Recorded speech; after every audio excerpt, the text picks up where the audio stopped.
रामपुर गांव अपनी सादगी और त्योहारों के लिए जाना जाता था, पर यहाँ के लोगों की गहरी आस्था के बीच गांव का जमींदार विक्रम सिंह अपने घमंड में चूर रहता था। ऐसे में जब मां दुर्गा के पावन पर्व नवरात्रि का मौका आया, तो पूरे गांव का उत्साह देखने लायक था।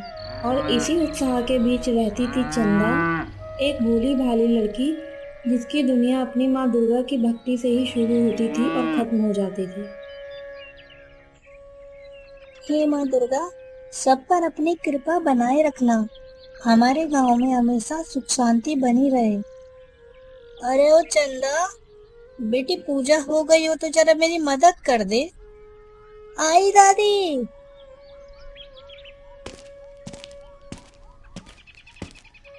बेटी मुझे आंगन तक ले चल।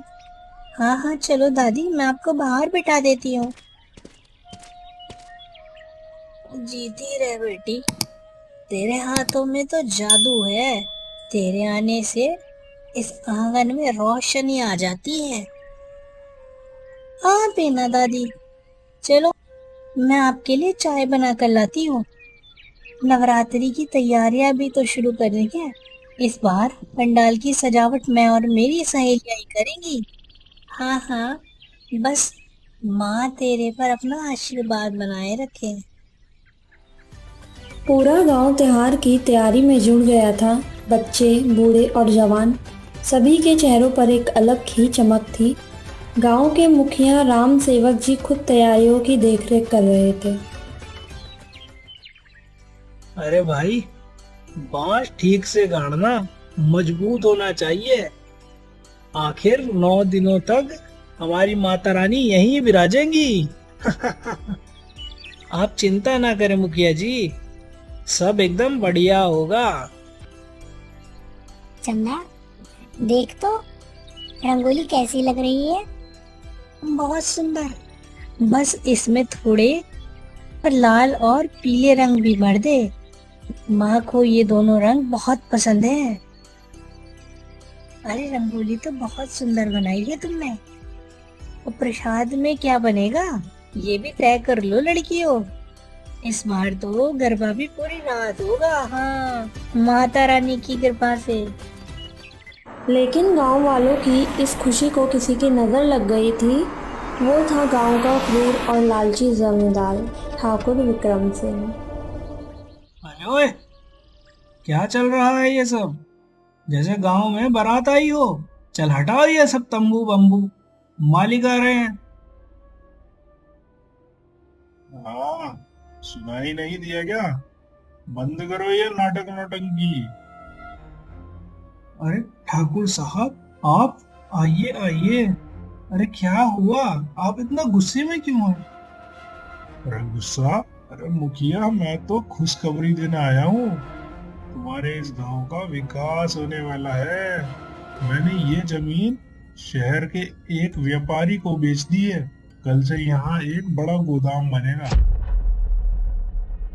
मालिक, ये आप क्या कह रहे हैं?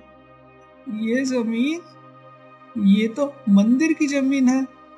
यहाँ हमारी परंपरा बसती है। अरे चुप कर, बड़ा आया परंपरा वाला। अरे तुम्हारी इस आस्था से मेरे महल में रोटी नहीं सिकती। पैसा, रोकड़ा, वही असली भगवान है, समझे? अब दफा हो जाओ यहाँ से। पर ठाकुर साहब, हम माता रानी की पूजा कहाँ करेंगे? ये तो हमारे 9 दिनों का सबसे बड़ा त्योहार है। ए लड़की, ज्यादा जबान मत चला। पूजा करनी है ना, जा कर अपने उस टूटे फूटे घर में। मुझे क्या, लेकिन खबरदार, जो मेरी जमीन पर दोबारा कोई दिखा। अरे वो कमरू, चल हटा इन सबको, वरना करूँ अभी तेरी हड्डी बराबर। हाँ। जमींदार के फैसले ने पूरे गांव के सपनों को तोड़ दिया था। निराश गांव वाले मुखिया जी के पास अपनी फरियाद लेकर पहुंचे। अरे मुखिया जी, अब आप तो कुछ कीजिए। आप तो हमारे सरपंच हैं, ठाकुर साहब से बात कीजिए। मैं क्या बात करूं? तुम जानते तो हो ठाकुर विक्रम सिंह को, वो किसी की नहीं सुनता। उससे दुश्मनी मोल लेना मतलब अपनी जान को आफत में डालना है। तो क्या हम इस बार नवरात्रि नहीं मनाएंगे? हमारे बच्चों को हम क्या जवाब देंगे? मैं मैं कोशिश करूंगा। कल सुबह जाकर एक बार फिर उससे मिन्नतें करूंगा, पर मुझे कोई उम्मीद नहीं है। अब तुम सब जाओ और मुझे अकेला छोड़ दो। हर तरफ निराशा थी, लेकिन चंदा के मन में अब भी एक छोटी सी उम्मीद बाकी थी। दादी, सब लोग इतने दुखी हैं, मुखिया जी भी कुछ नहीं कर पा रहे। बेटी, जब सारे रास्ते बंद हो जाए तब भगवान अपना रास्ता दिखाते हैं। तू तो माँ की सबसे प्यारी वक्त है। तू ये बात कैसे भूल गई कि माँ मंदिर या पंडाल में नहीं बल्कि मन में बसती है। पर सब लोग एक साथ कैसे पूजा कर पाएंगे? त्योहार तो सबके साथ ही अच्छा लगता है ना। तू बस एक दिया जला बेटी। अगर तेरी भक्ति में सच्चाई होगी तो उस एक दिए की रोशनी ही पूरे गांव को खींच लाएगी। तू बस शुरुआत कर। जमींदार की धमकी ने पूरे गांव के उत्साह को एक गहरे डर में बदल दिया था। जहां कल तक त्योहार की रौनक थी, आज वहां एक खामोश उदासी थी। चंदा ने फैसला किया कि अगर गांव माँ के दरबार तक नहीं जा सकता तो वो माँ को अपने ही घर ले आएगी। उसने नदी के पवित्र तट से मिट्टी उठाई और अपने नन्हे हाथों से केवल मूर्ति नहीं बल्कि अपनी पूरी श्रद्धा और आत्मा को आकार देना शुरू कर दिया। उसके पास महंगे वस्त्र और गहने तो नहीं थे, पर उसने जंगल से लाए फूलों और पत्तों से माँ का श्रृंगार ऐसा किया जो किसी की धन भी दौलत से बढ़कर था। नवरात्रि की पहली रात आई, जिस शाम पूरे गांव को ढोल नगाड़ों और जयकारों से गूंजना चाहिए था। उस शाम हर तरफ एक अनजाना सा सन्नाटा पसरा था, पर उस सन्नाटे को चीर रही थी एक छोटी सी लौ जो चंदा के आंगन में जल रही थी। उस सूने आंगन में भक्त बस दो थे, चंदा और उसकी दादी। उनकी आरती में ना तो घंटियों का शोर था, ना ही भीड़ भाड़ का जयकारा, पर उनकी आंखों में वो विश्वास था जो पहाड़ों को भी हिलाने की ताकत रखता था। अगली शाम चंदा की भक्ति का असर दिखने लगा। हिम्मत करके गांव की दो औरतें चुपके चुपके गलियों में छिपती छिपाती चंदा के आंगन तक पहुंच ही गई। अरे राधा काकी, कमला चाची, आप लोग आइए ना, अंदर आइए। बाहर क्यों खड़े हैं? अंदर तो आ गई बेटी, पर कलेजा मुंह को आ रहा है। कहीं ठाकुर के किसी आदमी ने देख लिया है तो गजब हो जाएगा। वो तो घर से ही निकलवा देगा। सच कहें बेटी, कल से ही मन बेचैन था। जब से सुना कि तुमने अकेले ही दिया जलाया है, हमसे तो घर पे बैठा ही नहीं गया। पर हिम्मत भी तो नहीं हो रही थी। आज एक दूसरे का हाथ पकड़कर बस चली ही आई। काकी, डर तो मुझे भी लगा था, पर फिर सोचा दुनिया में माँ से बड़ा तो कोई नहीं हो सकता ना। जब हम उनका नाम ले रहे हैं तो वो खुद हमारी रक्षा करेंगी। आप लोग चिंता मत करो। आप लोग यहाँ आराम से बैठिए, किसी को कुछ पता नहीं चलेगा। बस मन में माँ का ध्यान कीजिए, सारा डर अपने आप भाग जाएगा। देखिए, माँ भी तो हमारा ही इंतजार कर रही है। और उस रात उस छोटी सी आरती में दो और स्वर जुड़ गए। ये सिर्फ दबी हुई आवाजें नहीं थी, ये डर पर आस्था की जीत की पहली गूंज थी।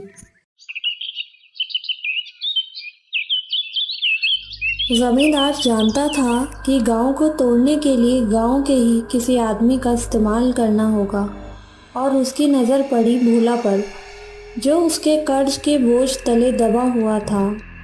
हाँ तो भोला, कर्ज चुकाएगा या तेरी जमीन अपने नाम लिखवा लूं?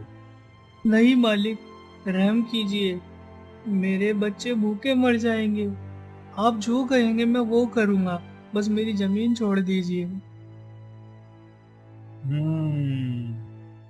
जो कहूंगा वो करेगा, ठीक है। तो मेरा एक काम कर दे, तेरा सारा कर्ज एक झटके में माफ। हुक्म कीजिए मालिक। उस चंदा नाम की लड़की के घर जो पूजा का नाटक चल रहा है उसकी जासूसी करनी है। मुझे पता लगाना है कि वहाँ कौन कौन जाता है और क्या बातें होती है। मालिक, ये तो पाप है। मैं अपने ही गांव वालों को धोखा कैसे दे सकता हूँ? तो फिर अपने बीवी बच्चों को भूखा मरता देख। अब तू ही सोच ले, पाप ज्यादा बड़ा है या तेरे बच्चों के पेट की आग। फैसला कर जल्दी। जो हुक्म मालिक। दिन बीतते गए, चंदा के आंगन में हिम्मत वालों का कारवां बढ़ता गया। जमींदार का डर जरूर था, पर साथ मिलकर भजन गाने की खुशी अब उस दर पर भारी पड़ रही थी। उन्हें लग रहा था कि उनकी एकता ही उनकी सबसे बड़ी ताकत है, पर वे इस बात से अनजान थे कि उनकी प्रार्थना पर दीवार की ओट में छिपी एक जोड़ी आंखें भी नजर रखे हुए है।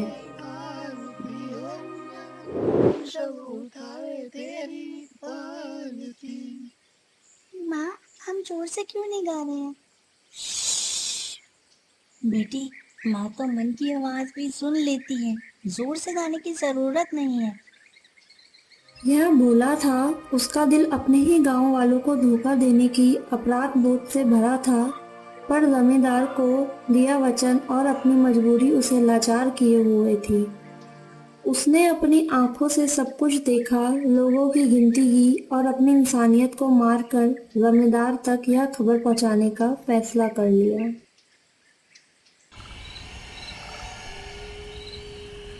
भोला के चेहरे का डर देखकर ही जमींदार समझ गया कि खबर अच्छी नहीं है। बोल बोला, क्या खबर लाया? मालिक, वो लोग नहीं माने। चंदा के घर पर तो भीड़ बढ़ती ही जा रही है। आज तो 20 से भी ज्यादा लोग थे। क्या 20 लोग? मुखिया की पत्नी भी थी। और मुखिया की बीवी भी? एक मामूली सी छोकरी मेरे हुक्म को पैरों तले रोंद रही है, उसकी इतनी मजाल। कल अष्टमी है ना, कल होगा असली तमाशा। मैं खुद जाकर उसकी भक्ति और उसकी हिम्मत दोनों को जमीन में गाड़ दूंगा। अष्टमी की रात थी। चंदा का आंगन भक्तों से खचाखच भरा था। आज उनका डर कम और आस्था ज्यादा थी। वे सब मिलकर माँ की आरती गा रहे थे, तभी वहाँ जमींदार आ धमका। वाह भाई वाह, मानना पड़ेगा। मैंने तो सोचा था गांव में सन्नाटा होगा, पर यहाँ तो पूरा मेला लगा रखा है। क्यों रे मुखिया, मेरे हुक्म की कोई इज्जत है कि नहीं? ठाकुर साहब, हम बस अपनी माँ की आरती कर रहे हैं। तेरी माँ? अरे कहाँ है तेरी पत्थर की माँ? बुला उसे, मैं भी तो देखूं किसमें ज्यादा दम है, मेरी इस लात में या तेरी इस मट्टी की गुड़िया में। इतना कहकर जमींदार जैसे ही मूर्ति को तोड़ने के लिए अपना पैर आगे बढ़ाता है, प्रकृति में एक अजीब सी हलचल होती है। ये क्या? नहीं नहीं, ये सच नहीं हो सकता। हे माँ, मुझे माफ कर दो, मैं पापी हूँ, मैं अंधा था। बेटी, बेटी चंदा, हो सके तो मुझे माफ कर देना, मैं तेरे विश्वास के आगे हार गया।